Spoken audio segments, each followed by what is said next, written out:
This is the JTV Caribbean News. I am Sean Rose. A project to create a causeway linking all of the Turks and Caicos Islands is full steam ahead, according to TCI Premier Rufus Ewing, who declared that government is in talks with many potential investors over the massive project.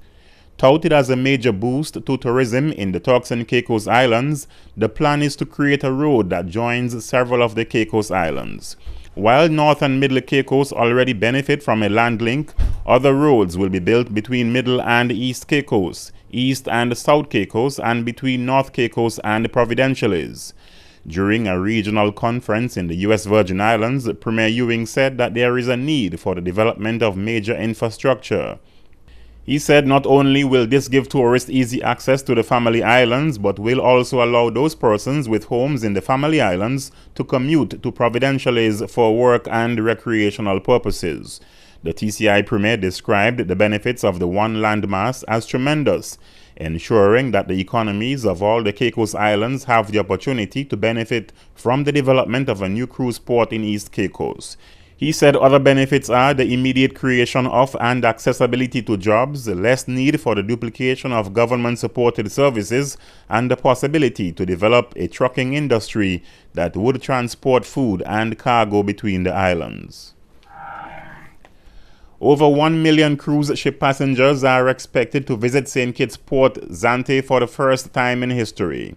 A news release from the St. Kitts Tourism Authority said the country continues to grow its cruise tourism sector at an impressive rate. The projected rise in cruise passenger arrivals represents a 31.5% increase over the 2013-2014 season and a total growth over the past 8 years of more than 500%. Minister of Tourism and International Transport, Senator Ricky Skerritt, credits the rise in numbers to more than 1 million for the upcoming season to St. Kitts' high-quality tourism, infrastructure, and partnerships with industry stakeholders. He said St. Kitts developed a wealth of onshore activities based on the island's nature, rich history, and friendly people to help provide an authentic Caribbean experience for all visitors. St. Kitts will receive 6 calls from the Royal Caribbean and will also see the return of Disney Cruise Line for the first time since 2009 with 4 port calls. A number of other cruise lines are scheduled to visit St. Kitts this season. Employers and employees within the OECS should not fear now that free movement is here. This is according to St. Lucia's ambassador to the OECS and CARICOM, Dr. June Soma. Dr. Soma addressed the recent forum convened by the St. Lucia Employers Federation to flesh out issues surrounding St. Lucia's recent realization of full free movement of people. Alison Kentish from HTS News Force reports. People has been met with trepidation for some time now. Concerns range from fears of a mass influx of people to take already scarce jobs to the question, if all OECS nationals move freely, can criminals also move freely within the sub-region? St. Lucia's ambassador to the OECS and CARICOM, Dr. June Soma, sought to dispel many of those concerns when she met recently with members of the St. Lucia Employers Federation. She says evidence shows that many of those concerns are unfounded. And in the since 2011, when freedom of movement came into place, three people have moved to St. Vincent and the Grenadines from St. Lucia. And all 3 of them moved because they were getting married. In other words, I'm saying people move when there's an opportunity and a good reason to move. As for concerns that free movement of people will lead to criminals taking up residence on island, Dr. Suma says there are mechanisms in place to avoid this. She adds that furthermore, the treaty clearly states that immigration officials are authorized to grant entry for an indefinite period, save and except in those circumstances where the citizen poses a security risk or there is a legal basis for prohibiting entry to the citizen. The 53rd meeting that we held, of the authority that we held in St. Vincent and the Grenadines, the heads of government made it quite clear that the freedom of movement of people was a priority. And that is because they had conferred their security people and knew the risks involved in security. And while I cannot give you all of the security information here, I know people will ask me about it, rest assured that the security people are on board with freedom of movement of people because they know who deviants are, and they know how to get them. Some employers in the OECS have voiced concern that highly skilled workers would be recruited in droves to other islands. On the other hand, employees say their jobs may be in jeopardy, with employers opting for cheaper labor from neighboring countries.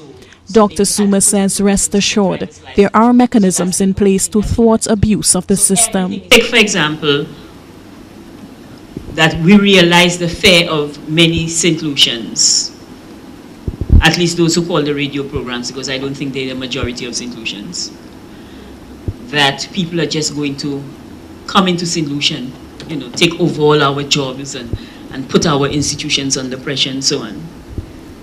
If that happens, if you look at the treaty, you will notice that we have an option to go to the authority to suspend the free movement regime while we review what is happening in the country. While the issue of opening up national labor markets has created some apprehension among employers and employees alike, Dr. Suma says the fact remains: free movement of people is a fundamental pillar of the OECS Economic Union. She says there are contingency plans in place, and at this point there is simply no need for worry. Alison Kentish, HTS News Force.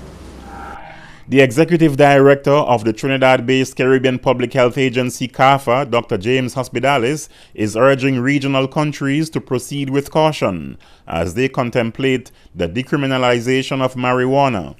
Participating in a panel discussion on the notion or reality of marijuana tourism, Dr. Hospitalist said his advice is to proceed with an abundance of caution, given the significant adverse effects of cannabis smoking on health and social and occupational functioning, and especially so among youth. He said even the Dutch have been pulling back from some of their liberalized approaches with respect to marijuana. Dr. Hospitalist said we already have two major legal substances of abuse, alcohol and tobacco, which cause a tremendous amount of harm.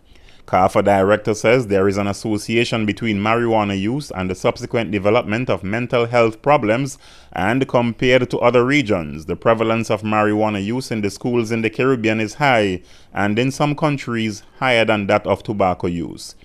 He said he is aware of the negative societal effects being caused by jailing young people, especially young men, for using marijuana, from which they get a criminal record and can face employment difficulties. But he says the health consequences are such that any decision to decriminalize possession would be a political one. 3 police officers in Jamaica were on Monday charged with the 2009 killing of entertainer Kentucky Kid, who was shot at his home during what law enforcement officials said then was a shootout involving the police. The 3 police officers, as well as 2 civilians, are due to appear in the Home Circuit Court, where an application for bail will be made. A coroner's inquest into the death of the 37-year-old entertainer, whose real name is Robert Hill, ruled on August 12 that the 5 be charged with murder. The inquest started on September 28, 2010. Hill was killed at his home in Kingston on December 9, 2009 by police who claimed he was shot in a gun battle that started when they went in search of him. Before his killing, Hill made several complaints to a number of bodies, including the Police Public Complaints Authority and the Jamaicans for Justice, concerning incidents involving the police, and expressed fear for his life and the safety of his family. That's it for the JTV Caribbean News segment. I am Sean Rose. Coming up next on JTV News. The House passes the Parole Amendment Act, opening doors of freedom for inmates at Her Majesty's Prison. The BVI Health Services Authority now has direct control over the cost of its services. Despite regulations protecting sharks in BVI waters, incidents of shark culling continue to take place, this one in Anegada. And Premier Smith's new social media program, The Daily Buzz, gives you a personal update directly from his desk.